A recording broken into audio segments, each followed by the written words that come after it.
Hello Lincolnwood and parts unknown. This is Rich again with another recipe for your backyard picnic. We're gonna make hot fudge sauce.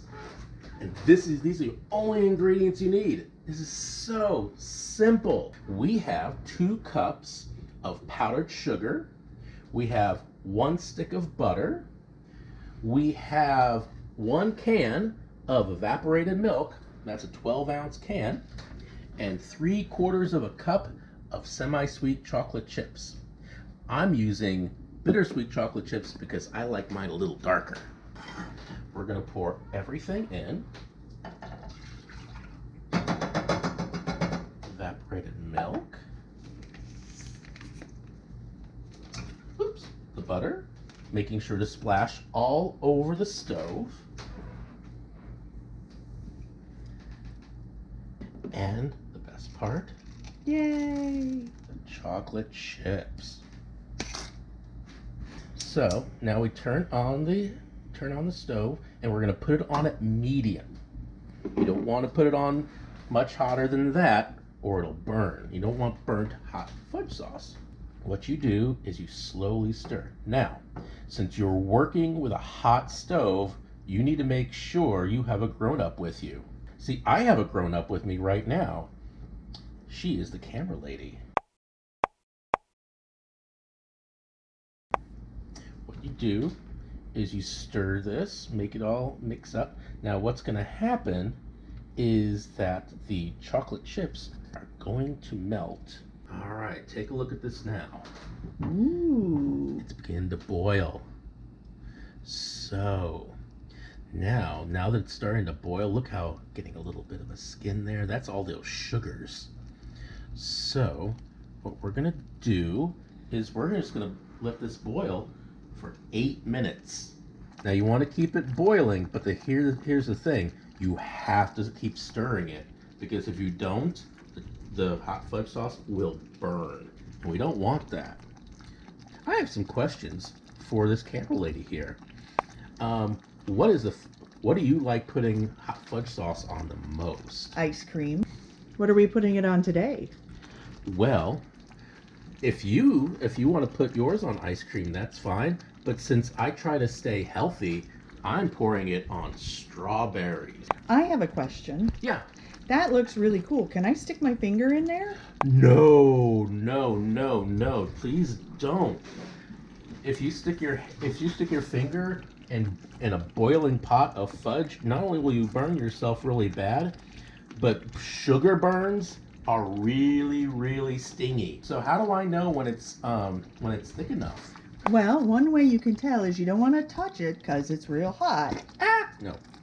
But we have a bowl of some ice cubes, and we're going to spoon a little bit of the sauce on there, which will cool off the sauce real quickly. And then we can determine whether or not it's done yet, if it's cooked long enough to be thick enough to be hot fudge sauce. So what do you see there? So I see sauce on ice cubes. It's still pretty warm, but it's definitely got a lot more tension to it and some gooiness. I think it needs maybe 1 more minute. We're gonna just keep on stirring here. Make sure you want to stir also from the sides, because you can tell it's really liquidy on the edges there. So you want to make sure you get all the area, and you have to stir constantly, because right now the sauce is so hot that if you didn't stir, it would really start sticking to the bottom and the sides of the saucepan, and you don't want that. It's been 8 minutes. It's been 8 minutes. Okay. Now what do we do?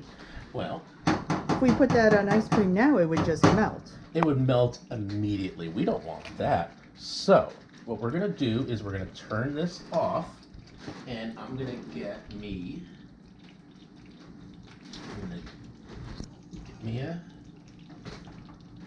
you don't want to do this with just your bare hands.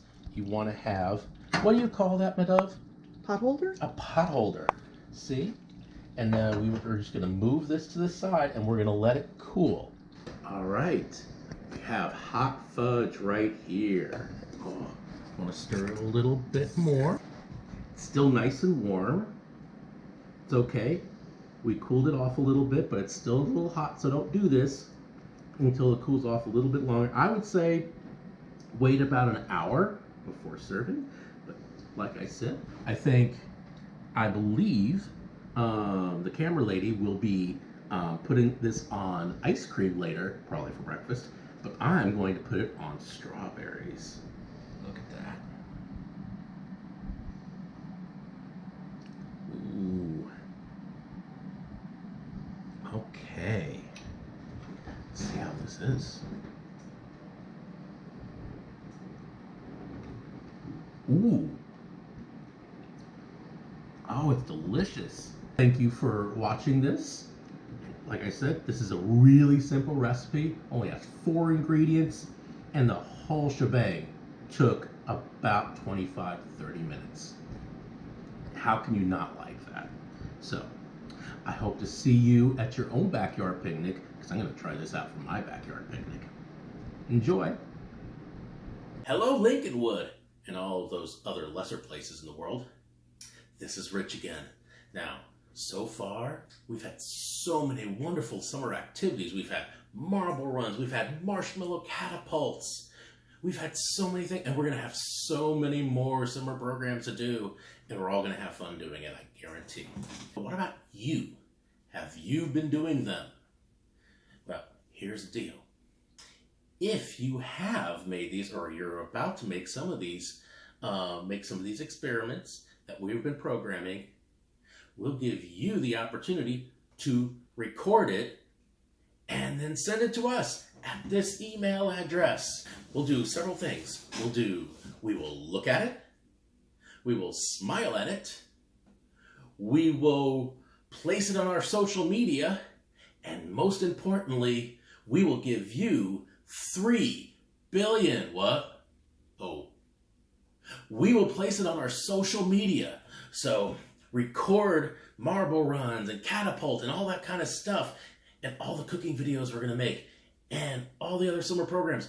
Do it yourself.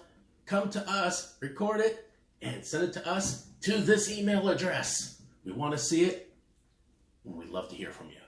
See ya.